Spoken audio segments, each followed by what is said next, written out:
Huwag maging maramot sa pagpapatawad.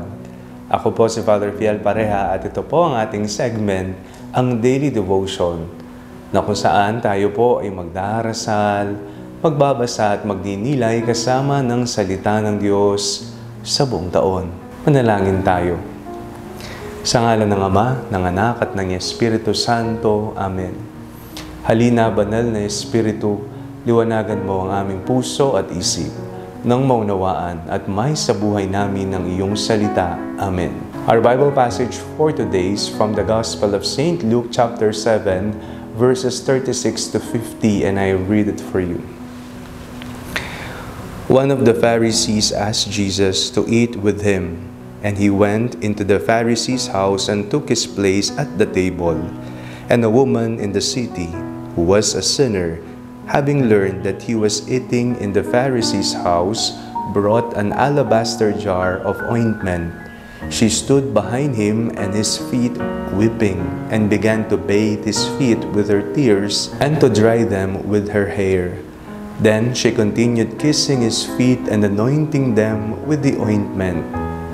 Now when the Pharisee who had invited him saw it, he said to himself, "If this man were a prophet, he would have known what kind of woman this is who is touching him, that she is a sinner."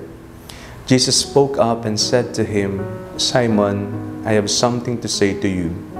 "Teacher," he replied, "speak." A certain creditor had 2 debtors, one owed 500 denarii and the other 50. When they could not pay, he canceled the debts of both of them. Now which of them will love him more?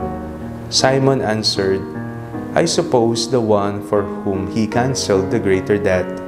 And Jesus said to him, "You have judged rightly." Then turning toward the woman, he said to Simon, "Do you see this woman? I entered your house. You gave me no water for my feet, but she has bathed my feet with her tears and dried them with her hair. You gave me no kiss, but from the time I came in, she has not stopped kissing my feet. You did not anoint my head with oil, but she has anointed my feet with ointment. Therefore, I tell you, her sins, which were many, have been forgiven. Hence, she has shown great love. But the one to whom little is forgiven loves little."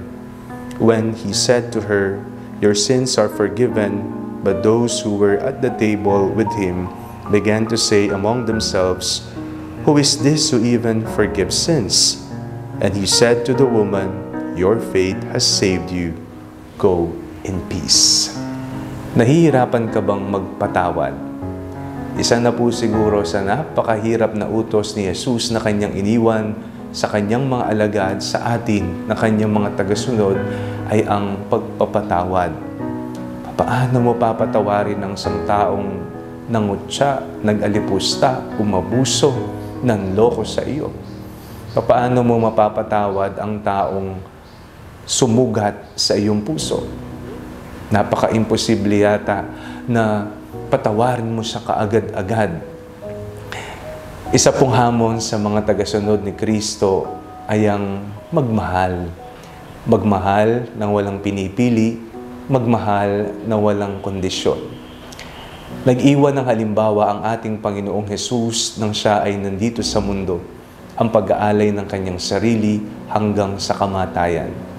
Nagawa niyang ibigay ang buong sarili niya kahit sa mga hindi karapat-dapat, sa mga hindi kamahal-mahal, maging sa mga taong pumaslang sa kanya. Nakahanda siyang mag-alay ng sarili at magpatawad, kagaya ng sinabi niya bago siya lagutan ng hininga, "Ama, patawarin niyo po sila, hindi nila alam ang kanilang ginagawa." Ang ating pong pagbasa ngayong araw na ito ay isang paanyaya sa atin na kung tayo ay magpapatawad, magpatawad tayo ng todo-todo. Huwag tayong maging maramot sa pagpapatawad. Ating pong obligasyon, ating ding bukasyon at misyon ay ang ipalaganap ang pagpapatawad ni Jesus sa iba. Kung papaanong tayo po ay humihingi ng tawad sa Diyos kapag tayo ay nagsisimba, nagdarasal, At kapag tayo ay nangungumpisal, hinihingi rin sa atin ng Diyos na ang kapatawarang ating tinanggap ay maipasa rin sa iba.